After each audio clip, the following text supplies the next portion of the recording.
the team? What's your approach to recruiting? You want first place, come play with me. You want second place, go somewhere else. Like, I would watch Magic play. I'd watch Michael play. And I would see them do these unbelievable things. And I'd say, you know, can I get to that level? I don't know, but let's find out.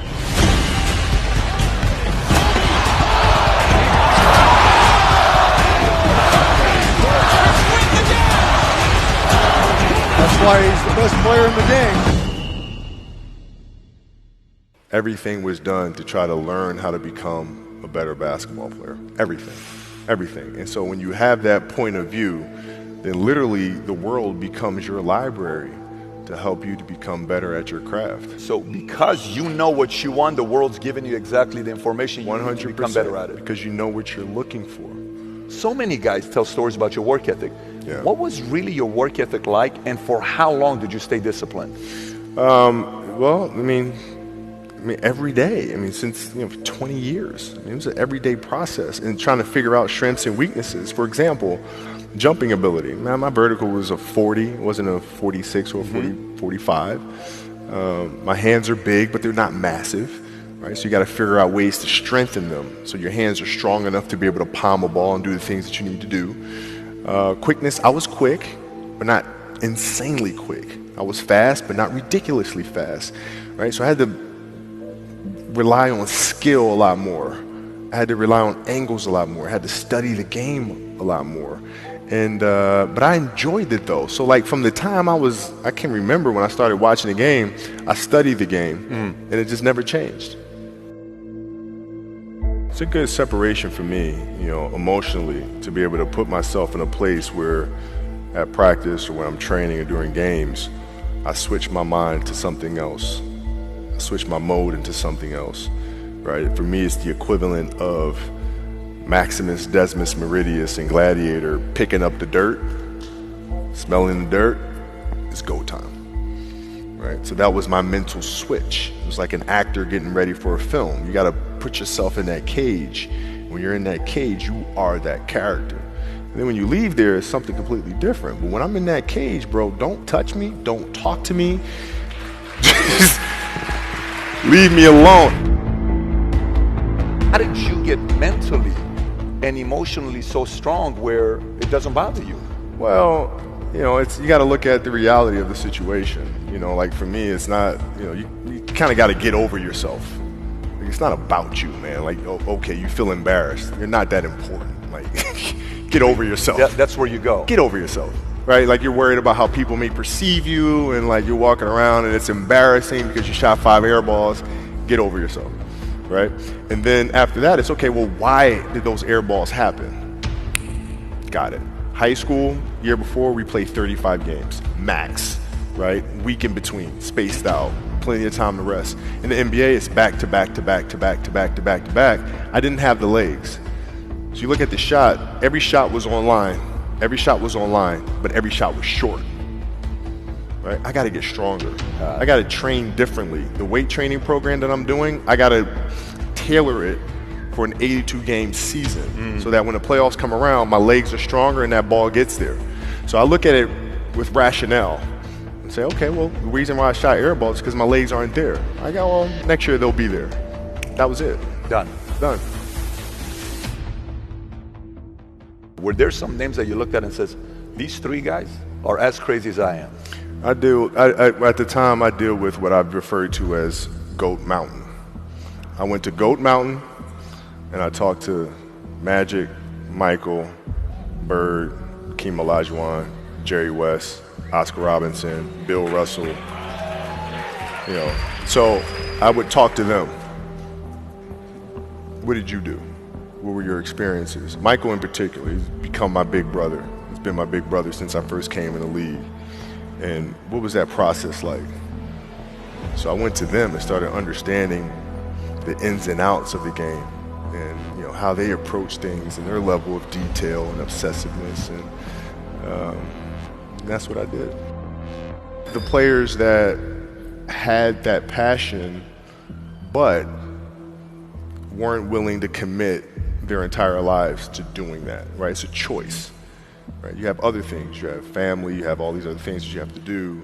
The game can't really be your #1 priority. And so I was looking at that like, man, this is going to be fun. If I'm buddies with you from high school, if I'm a cousin of yours, what happened to our relationship? How did that gravitate when you went into the league and you're determined to become the greatest, or you're determined to become one of the greatest? What happens to our relationship? Well, it suffers. It does suffer. Oh, yeah. Okay. Yeah. And you understood that. You were okay with that. Well, yeah. And the people that love you, like friends and family, like they know that about you. Got it. So they let you be you. And when you reconvene, you pick back up where you left off. Mm-hmm. But make no mistake about it, everything in between is lost, right? So those long-term relationships, the commitment of time of, taking vacation. Like I see a lot of players take vacations with other players that are close friends. And they'll just take vacations just to take vacations, or just hang out just to hang out. Like I never did that. Why not though? Why didn't you do that? Well, because when I retire, I didn't want to have to say, I wish I would have done more. I don't want that. I don't want that. You got a lot of people paying their hard-earned money to come watch you perform. Perform. It's your job to be in shape. It's your job to be strong enough to perform at that level every single night. And as a competitor, I'm not ducking shit. Like, it's not, oh my God, my back hurts, I'm sore, we got to play Vince Carter and Toronto Raptors tonight. We actually had this happen. We had a game against Toronto in 2000, and Vince was tearing the league up. My back was jacked. But like the perception of that, like what? Kobe's missing the game against Toronto and Vince Carter because my back was really spasming. But people will be like, what? Oh, he's ducking Vince. Excuse me? No, I don't think so.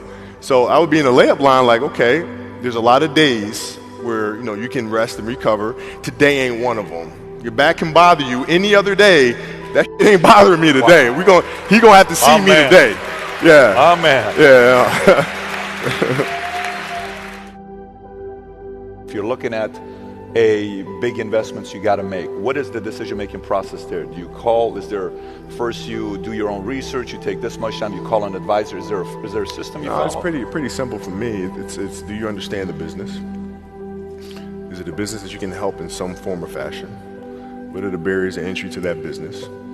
And then the entrepreneurs themselves, the company itself, right? Do they have a culture that you believe is sustainable? Are these leaders people that you believe in? Are they people that are obsessives? And in turn, have they created a culture of obsessiveness? So I tend to look at those 4 factors, and that's it. That's big right there, by the way. I don't know if you guys caught that right there. That's pretty massive right there. Same determination. What's your current work schedule look like today? It's different because I personally am not writing every word of the novels. I am not animating the films. What I have to do now is make sure that the people that we bring in, these obsessives that we bring in, are challenging themselves to do the best job that they think they can do. That's what I'm there for, is for them to constantly look in the mirror and self-assess and challenge themselves. If we have a project and you're saying, okay, I can do that, that's not the project we want. The projects that say, I don't know if I can animate that. I don't know how to write that story. I don't know how to do that. Those are the things we want, because through that curiosity, you'll reach a level that you didn't think was possible. And so running the studio, that's what I'm doing.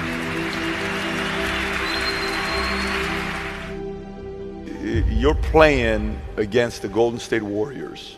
Score is 107-109. You guys are close to getting into the playoffs.